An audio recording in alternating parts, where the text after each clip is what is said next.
about all this, he told us most defendants in a bribery case facing the evidence against Trump right now, they wouldn't even make it to trial. They would plead some tea this morning. I thought I'd come on and talk to you.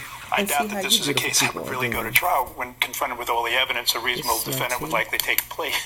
You're saying someone presented with this evidence, like it's pretty damning evidence. It's damning just evidence, and bribery is impeachable. And there's lots of evidence of bribery. That's all it is. And that brings us to tonight. On the eve of these first impeachment hearings, the Democrats' point person on impeachment, Adam Schiff, coming out to unveil a potential framework for how Congress may now impeach President Trump.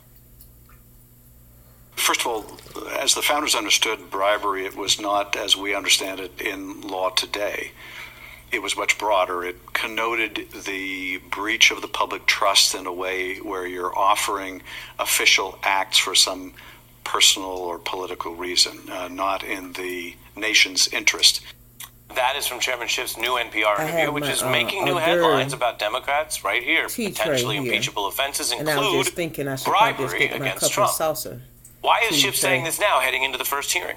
Is he trying to shape how his colleagues run the questions tomorrow? I guess it don't matter. And what the public, what you should listen for? Is the Congress aiming for a narrow or broader set of articles of impeachment? I don't know. But our next guest might. Former federal prosecutor Glenn Kirshner joins me next. We are back. I want to welcome former federal prosecutor Glenn Kirshner. There's something to hold me. Sir, as mentioned, there were many arguments about what is potentially impeachable. I laid out and reported and wrote up the bribery case a few weeks ago. What do you make of particularly Adam Schiff, who's so pivotal here, raising that tonight, and will it be relevant in the questioning tomorrow?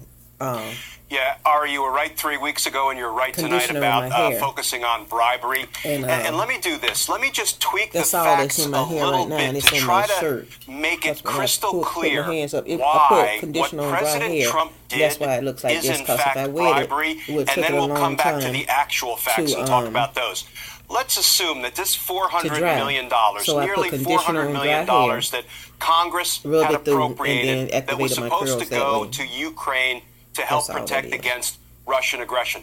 Let's assume the president, in his discussion with President Zelensky, said, I am going to give you this $400 million, but I'm comfy right now. Only if you give me a $1 million kickback. Right. I think everybody would recognize that's bribery, that's an abuse of office, that's a violation of the public trust, that's impeachable. Now let's go back to your point. The political kickback was way more valuable than $1 million.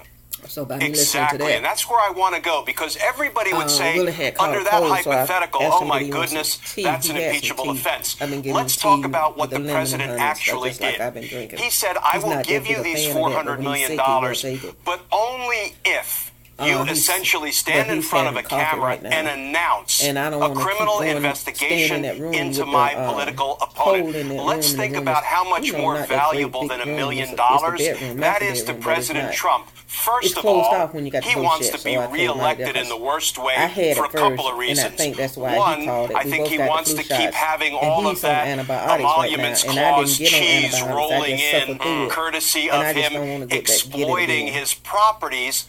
But even more importantly, what we haven't discussed recently is the only way President Trump avoids prison is to remain president, because we can't indict a sitting president. The only way he can be indicted, charged criminally, tried, convicted, and imprisoned under the OLC memo, ill-advised though it may be, is if he's no longer the sitting president. So how much more valuable than $1 million kickback, which we all acknowledge would be wrong, is what he was proposing to President Zelensky? Help me unfairly win re-election. Ari, as you've been saying, that's bribery all along. It's misuse of his government official position in order to get a personal benefit to him, and there is no greater benefit than getting reelected. Yeah, especially in this context. It's really striking. It obviously struck my ear what last word and the rest it's of this MSNBC.